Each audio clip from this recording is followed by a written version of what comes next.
Kumusta? Ako si Charm, isa sa mga Pinay dito sa Australia.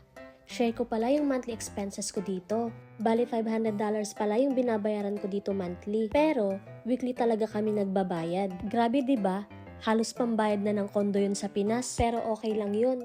Ganun talaga. Mas mahirap naman kung wala tayong matitirhan. Meron din pala akong mobile plan na binabayaran monthly.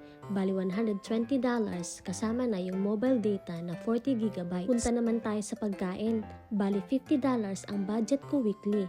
So, gumagastos ako ng $200 per month. Meron din pala akong budget para sa transpo, bali $120 per month. Naglalaan din pala ako ng extra $100 a month just in case may kailangan akong bilhin. Diyan ko kinukuha yung pambili ko ng vitamins, ng shampoo, ng toothpaste at kung ano-ano pa.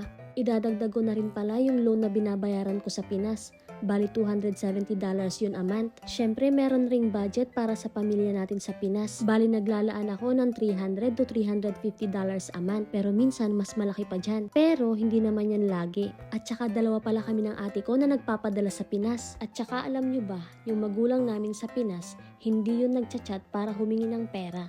Naghihintay siya kung kailan kami magbibigay. Oops! Munti ko pa palang makalimutan yung $200 na binabayaran ko sa hotel quarantine.